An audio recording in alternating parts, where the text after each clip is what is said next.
Je suis Ismaël Gonegero, interne en psychiatrie. Je travaille au CHU de Montpellier et je suis intéressé par les neurosciences et leur lien avec la psychiatrie. Donc je tiens à remercier le docteur Matteux ainsi que le professeur Viala de nous avoir conviés pour apporter notre avis modeste.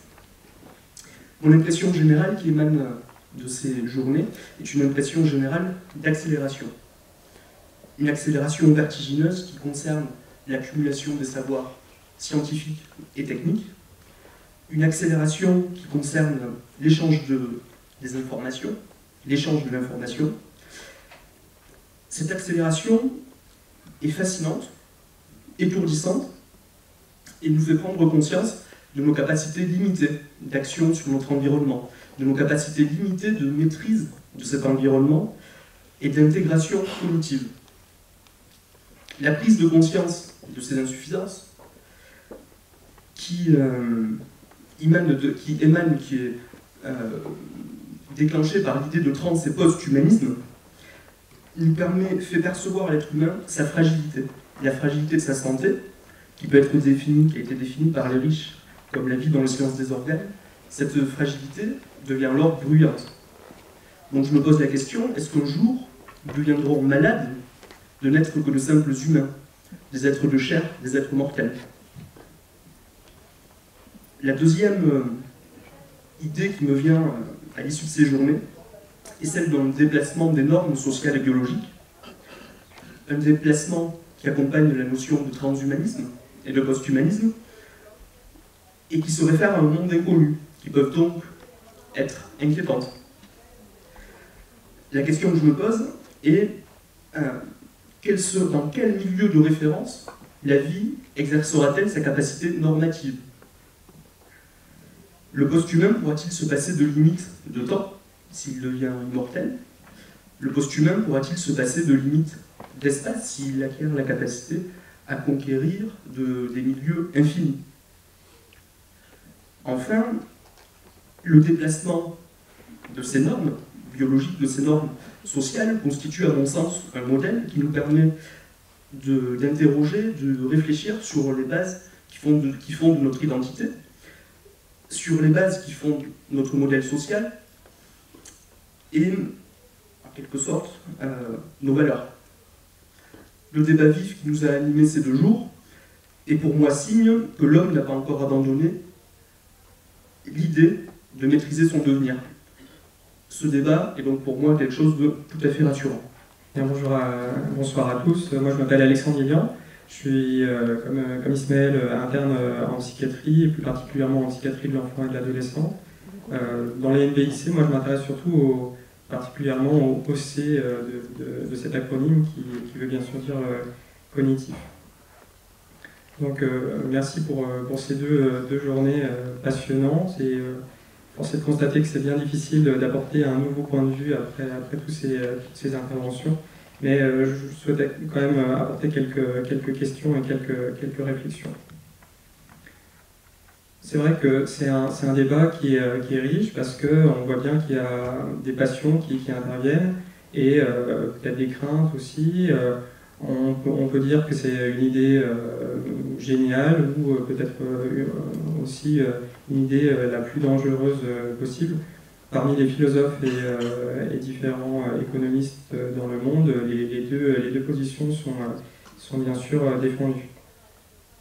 Les questions qu'on peut se poser, d'un point de vue simplement pragmatique, c'est qui va bénéficier de ces interventions. Et j'insisterai pas parce que ça a déjà été développé, mais peut-être ça pose la question justement des normes sociales et des inégalités qui pourraient en découler.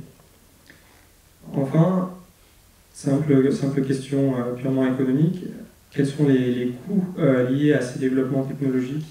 Avons-nous les moyens humains, mais aussi matériels, de développer cette technologie? Est-ce que la planète, telle que nous la connaissons aujourd'hui, a les ressources suffisantes pour développer tout de l'infini, de l'imagination de l'être humain? C'est une question qui reste actuellement bien réelle. Donc interne en psychiatrie, médecin en formation, au sens général, moi je me dis Transhumanisme, oui, à condition que les améliorations servent au bien-être général et pourquoi pas augmenter, mais à condition qu'on puisse avoir plus de contrôle, plus de bien-être, bien évidemment, oui. Mais en psychiatrie, on voit qu'il y a eu beaucoup d'innovations actuellement et les progrès des neurosciences, les progrès des sciences cognitives nous l'ont permis. Monsieur Touchon nous a fait un brillant aperçu de tout ce qu'on pouvait imaginer dans le futur. Mais toutes ces technologies qui vont progresser vont améliorer l'homme et peut-être aussi que l'homme peut se développer également à travers d'autres possibilités et c'est le recours de plus en plus fréquent actuellement et de plus en plus populaire vers les sciences, disons, plus humaines et le recours à la pleine conscience, qu'en anglais on traduit par la mindfulness, la méditation aussi qui a été abordée, et les états modifiés de conscience qu'on peut atteindre grâce à l'hypnose par exemple, en médecine, pas simplement en psychiatrie, mais aussi en médecine au sens plus général du terme. Et donc en psychiatrie, on peut aussi se poser la question du corps et de l'esprit. Est-ce qu'il y a une dissociation totale entre le corps et l'esprit? Est-ce qu'il y a une dissociation totale à ce niveau-là? C'est une question, à mon avis, qui est ancienne, mais qui aujourd'hui ne peut pas être d'actualité, parce que les neurosciences et les philosophes nous montrent que corps et esprit sont complètement indissociables. Donc, par exemple, la question du transfert des souvenirs, le transfert de la mémoire, en anglais uploading, peut difficilement s'envisager en termes de continuité d'identité si on estime que notre mémoire peut se transférer dans un autre support. Également, les neurosciences affectives nous montrent qu'une part de notre ressenti vient d'autrui. Quelle serait donc notre sensorialité et quelles seraient nos relations interindividuelles si notre corps devient une somme de prothèses? La question de l'intersubjectivité est entière. Également, je pense que nous avons, quels que soient les progrès techniques et humains, nous aurons toujours besoin des psychiatres. Et c'est rassurant pour nous deux, internes à Montpellier, car, à mon avis, toutes les promesses du transhumanisme s'accompagnent aussi certainement d'une amplification des angoisses humaines. Et je ne dis pas ça de façon pessimiste, car, à mon avis, cette faiblesse, ces émotions, ces angoisses définissent notre humanité. Et ces faiblesses qui, à mon avis, nous poussent les uns vers les autres et nous permettent de nous rapprocher et de vivre simplement des expériences enrichissantes. Voilà, donc moi je terminerai simplement sur une citation de Joël de Ronet qui dit qu'une des meilleures façons de prédire l'avenir repose sur un désir d'inventer solidairement cet avenir qui est bien incertain et que dans le respect des valeurs et que ça pourra se faire dans le respect des valeurs d'un nouvel humanisme technologique. Vous disiez que ces avancées des technosciences allaient générer des angoisses, mais est-ce que la volonté de passer dans l'augmentation ne prend pas sa source donc des angoisses? Est-ce que si on garde la capacité d'être émerveillé par le monde tel qu'il est-ce que on n'a pas envie de rêver plutôt que de s'augmenter? C'est une question que je me pose. Ah bon? Je m'appelle Mathilde, je suis étudiante en théologie à l'université, à la faculté protestante de Montpellier, afin de devenir pasteur un jour, si Dieu veut. Donc actuellement, je travaille un mémoire portant sur une approche théologique du transhumanisme. En quoi l'homme se fait-il Dieu? Donc le choix du sujet, donc déjà comme ça on peut mêler religieux et sciences. Le choix du sujet, c'est parce que je pense que quelque part nous sommes rentrés dans une ère où la science devient la nouvelle religion. La machine régit notre quotidien, donc est-ce que c'est elle qui nous tient ou est-ce que c'est nous qui aimons l'idée de la maîtriser? Dieu nous a créés à son image, dit-on. Créons-nous la machine à notre image dans l'espoir de devenir des nouveaux dieux? Donc c'est ça les idées qui m'ont amené à faire un rapprochement entre théologie et la science. Donc mon avis sur le cybercorps et l'homme augmenté, tout ça, je ne pourrais pas vous dire si je suis pour, si je suis contre,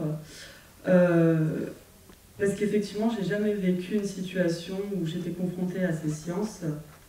Mais par contre, ce que je peux vous dire, c'est que je la trouve angoissante, notamment lorsqu'on mêle la machine à l'esprit. Il me semble que certaines limites sont oubliées, d'abord les limites scientifiques, mais aussi et surtout les limites physiques qui font que l'homme est dans sa particularité. Donc je dois l'avouer quand même, si un jour j'avais un besoin de cette science, s'il manquait un bras, une jambe, ou si je venais à ne plus voir, pour des raisons médicales, donc je ne suis pas sûre que je la refuserais. La science, oui, mais à des fins que je qualifierais de justifiées. Maxime Delouvet, juriste. Oui, donc je suis juriste. Je réalise une thèse de doctorat en droit avec M. Viala. Je participe à l'organisation des assises. Ma thèse de droit, c'est sur le statut des personnes vulnérables en perte d'autonomie. Je cherche une cohérence pour protéger les personnes en situation de handicap, malades et âgées dépendantes.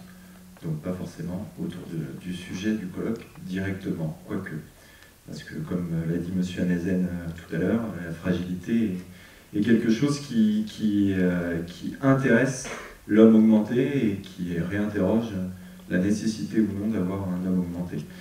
Je remercie également les 3 personnes qui sont autour de moi et à côté de moi, parce qu'il y a de bien vouloir accepter et d'avoir accepté d'être venu. Je remercie également tous les étudiants que vous avez vus croiser de Master 2, parce qu'ils ont fait un travail très bon.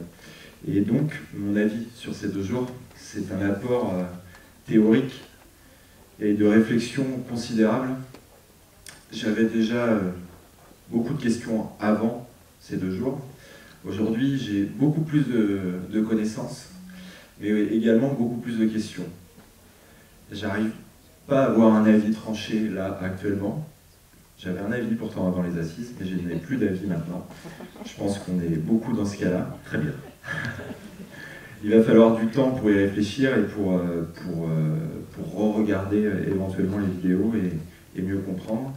Il y a un constat en tout cas que j'ai pu avoir pour ces 2 jours, c'est que l'homme et la machine, l'homme augmenté, l'homme réparé, forge un sentiment paradoxal d'espoir et d'anxiété. Espoir dans cette science qui permet de soigner, de vivre plus longtemps et peut-être mieux, j'espère en tout cas. Anxiété surtout dans cette évolution qui pousse à augmenter l'homme, à repousser des limites sans pour autant pouvoir définir ces limites. Et le juriste que je suis s'intéresse justement à ces limites. Où seront les limites de l'humain de demain? Jusqu'où l'humain restera-t-il humain?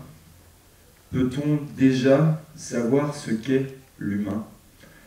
Je me pose ces questions après ces 2 jours.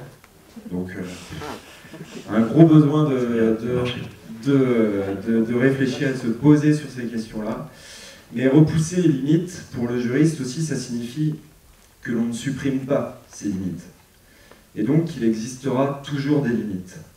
Le professeur François Viala l'a extrêmement bien évoqué hier, et M. Pi aujourd'hui, et ont démontré que même si on repousse les limites, elles ne disparaissent pas. L'encadrement par le droit existera toujours. Je suis comme les psychiatres, je défends ma paroisse, j'espère avoir un métier après. Le droit et l'encadrement du fait social, selon Durkheim, et ces 2 jours apprennent que l'on doit s'interroger sur ce fait social, mais cette interrogation n'est pas du domaine juridique, elle est sociétale ou éthique, pour reprendre M. Hanezen. Après, il faut énormément de temps pour réfléchir à ces questions-là, et je suis désolé, je n'apporte rien, je me pose plus de questions que je n'apporte de réponses. Pas peur, pas heureux de tout ce que j'ai entendu, dubitatif, on va dire. Merci, je suis ravi de vous avoir entendus tous les quatre, parce que merci beaucoup. C'est pour moi la meilleure récompense de vous entendre dire que ça avait agité les cerveaux pendant 2 jours et que la réflexion était au bout.